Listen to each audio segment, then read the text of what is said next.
ये अभी आप काठमांडू की वैली देख पा रहे हो। हमने काठमांडू की जो जर्नी है वो शुरू की है। हम रक्सौल से निकले हुए हैं।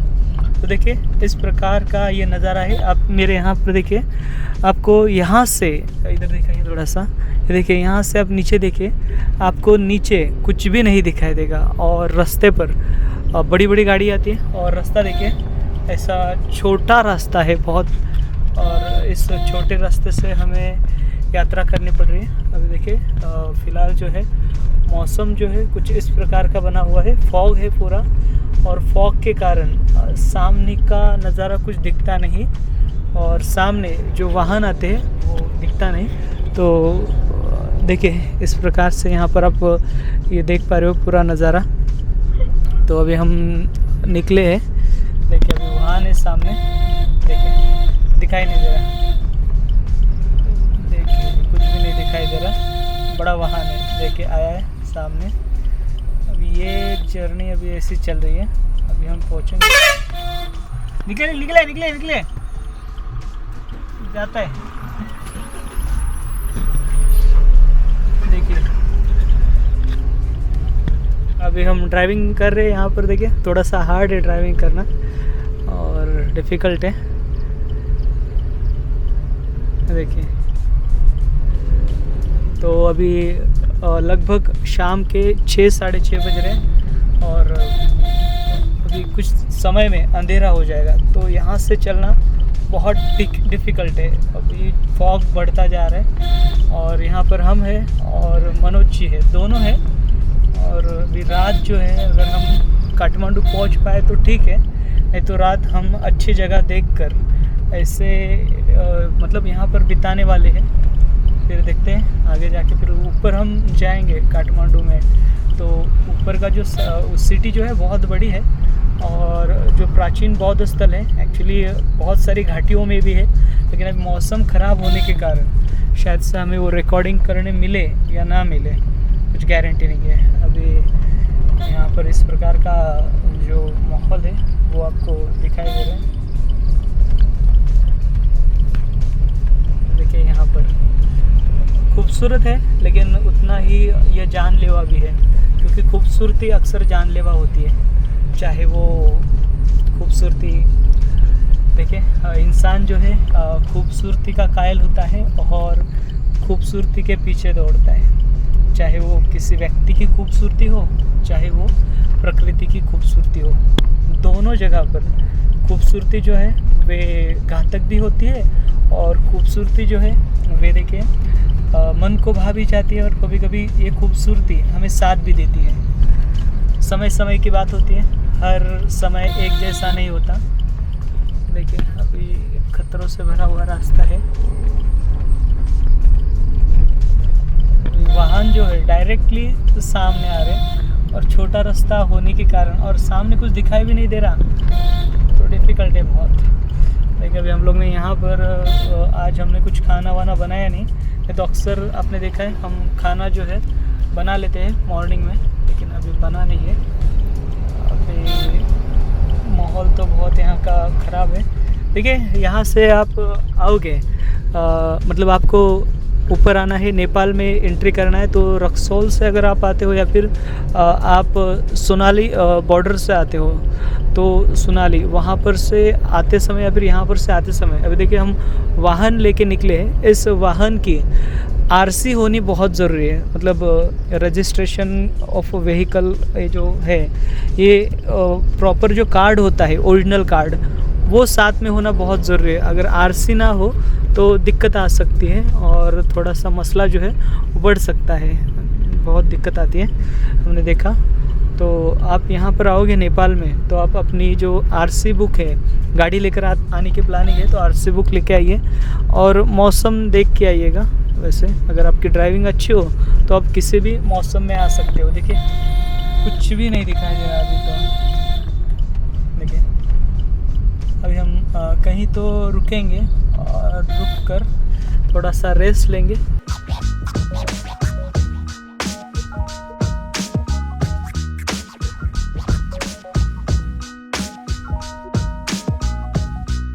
देखिए अभी रात के 9:15 हो रहे, और हम लोग निकले थे लगभग 3 साढ़े 3 बजे और हमें लगे ये रास्ता बहुत शॉर्ट होगा, लेकिन रास्ता काफ़ी लंबा है।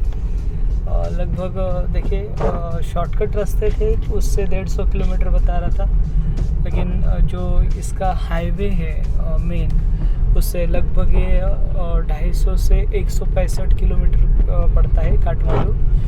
और रात के समय मतलब यहाँ पर अगर इस रास्ते से आना है तो दिन के समय पर आना सही होगा, और रात के समय पर शायद से देखिए यहाँ पर ये रास्ता पूरा खाली रहता है और बीच में वाहन बंद गिर जाए, कुछ प्रॉब्लम आ जाए तो यहाँ पर देखिए आपातकालीन जो सेवा है वो उसके लिए हमें बहुत इंतज़ार करना पड़ेगा।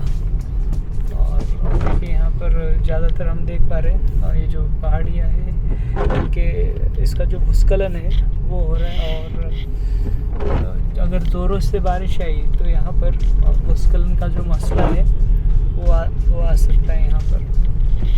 तो हम जा रहे हैं आगे, देखेंगे कोई ठिकाना जहाँ पर हम रुक सके। हम जो लुम्बिनी से जो राजमार्ग आता है काठमांडू की ओर, महेंद्र राजमार्ग नाम है उसका, तो हम अभी उसको ज्वाइन करने वाले कुछ ही देरी पर। देखिए यहाँ से आपको इस पूरे मतलब यहाँ पर ये जो पहाड़ी इलाका है, इस पूरे पहाड़ी इलाके में यहाँ पर गांव जो है वो बसे हुए हैं। लोग लगभग यहाँ पर 2-2 हज़ार फीट की ऊंचाई पर रहते हैं, और यहाँ पर देखिए कैसे सरवाइव करते होंगे वो, ये सोचने वाली बात है। क्योंकि यहाँ पर देखिए कठिन है, ऐसे वो व्हीकल से आना कठिन है, तो यहाँ पर ऊपर से उनको अप डाउन करने में भी कठिनाइयाँ होती होंगी। कुछ गांव देखे हमने जो कि समतल है, लेकिन आमतौर पर ये पूरा पहाड़ी इलाका है। तो यहाँ पर देखिए इस प्रकार से छोटी छोटी जो सीढ़ियाँ है वो ऊपर इनका जो घर रहेगा, लोगों के घर गाँव वहाँ तक जाते हैं। अभी देखिए यहाँ पर एक बोर्ड आया है 21 क्या नीबूसे करके है कुछ स्थान, 20 किलोमीटर है। हम लोग जो है रात को 11 बजे काठमांडू के करीब पहुँचे थे, और हमने गाड़ी जो है रास्ते के किनारे लगाई थी इस प्रकार से, और काफ़ी नींद आई थी और काफ़ी थके हुए थे। कंटिन्यूसली मतलब घाट सेक्शन में ड्राइविंग करना बहुत डिफ़िकल्ट होता है और बहुत थकावट आ जाती है, तो नींद आ रही थी हमें भी, तो हमने गाड़ी लगा दी साइड में और सो गए। अभी देखिए उठ गए, सुबह के 7 बजे हुए हैं।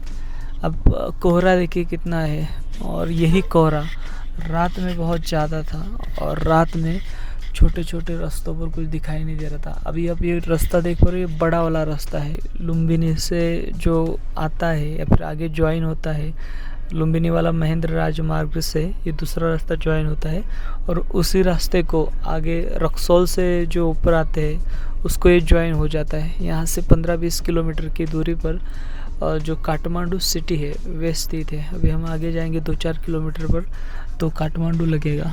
ठीक है, बहुत बढ़िया वैली है, और ऊपर देखिए आप खेती देखिए किस प्रकार से होती है। यहाँ पर आपको ये धान दिखाई दे रहा है, मतलब यहाँ पर ये आप इसकी मक्के की खेती देख पा रहे हो, तो मक्के की खेती इस प्रकार से होती है।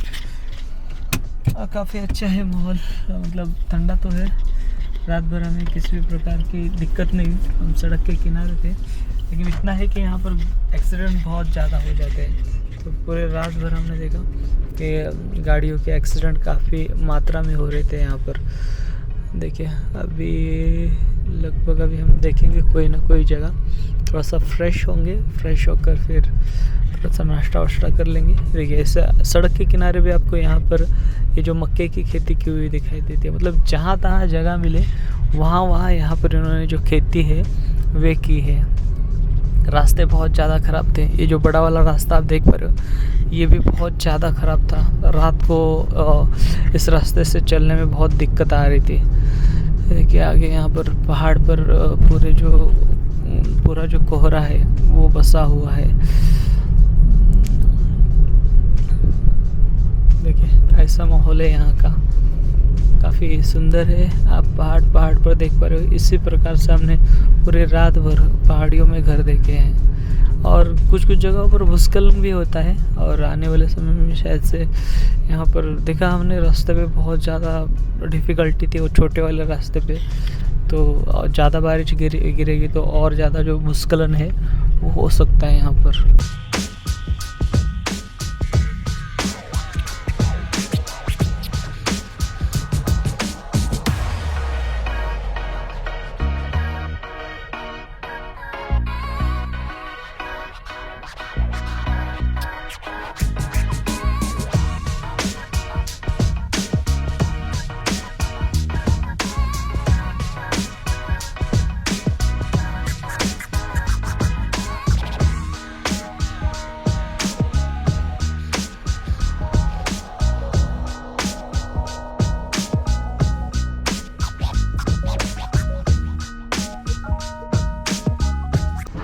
बारिश के मौसम में यहाँ पर गर्मी पड़ रही है।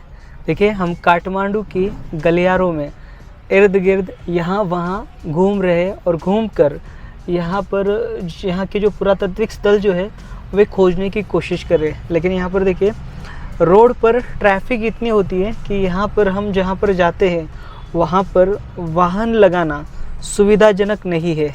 पार्किंग की कोई भी सुविधा प्रॉपर उपलब्ध नहीं है। जहाँ पर है वहाँ पर रास्ते के वन साइड पैरेलल पार्किंग है लेकिन उस पैरेलल पार्किंग से मसला हल नहीं होता क्योंकि वहाँ पर भी वाहन होते और जहाँ जहाँ पर मतलब पार्किंग के स्थल है, वाहन तल है, वहाँ पर वाहन लगाने के लिए जगह नहीं होती, इतनी भीड़ होती है।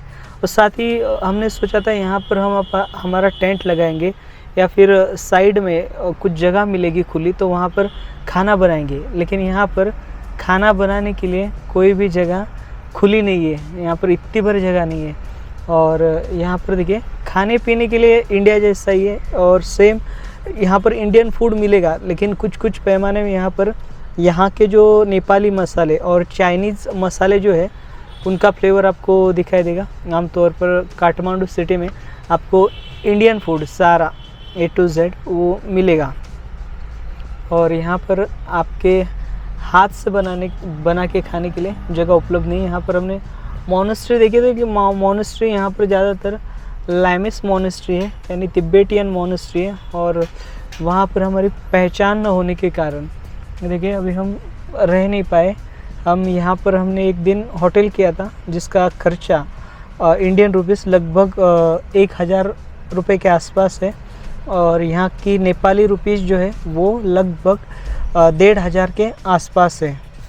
तो यहाँ पर देखिए यहाँ पर बेसिकली काठमांडू में जो इंडिया से लोग आते हैं वो आम तौर पर यहाँ का जो काठमांडू का थामेल जो एरिया है जो कि जिसे पर्यटन स्थल कहा जाता है या फिर जहाँ पर बड़ी संख्या में होटल हो या फिर बड़ी संख्या में यहाँ पर देखिए खान पान की जो चीज़ें हैं या फिर लोग जो है एंजॉय करने के लिए आते हैं, मनोरंजन के लिए आते हैं अपने, तो वे वहाँ पर स्थल है। और हम लोग जो है यहाँ पर सिटी का जो ये है मतलब यहाँ का जो रिंग रोड है, रिंग रोड से सटे जितने भी स्मारक जो है वो कवर करने की कोशिश कर रहे हैं। लेकिन यहाँ पर हमें थोड़ी सी दिक्कतों का सामना जो है अंदर जब हम आते हैं तो होता है।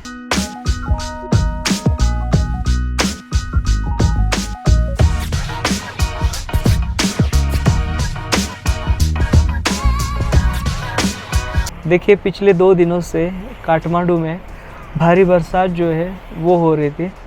इससे पहले दिन जो है थोड़ी सी रिमझिम हो रही थी लेकिन अभी बहुत ज़्यादा बढ़ गई है। देखिए अभी हम यहाँ पर बिना किसी काम के सड़क के किनारे रुके हुए हैं और लगता नहीं शायद से आज काम जो है वो हो पाएंगे क्योंकि बारिश के कारण पूरे काम जो है वो रुक जाते हैं और बारिश में अगर कैमरा भीग गया तो बहुत बड़ा जो नुकसान है यहाँ पर हो सकता है।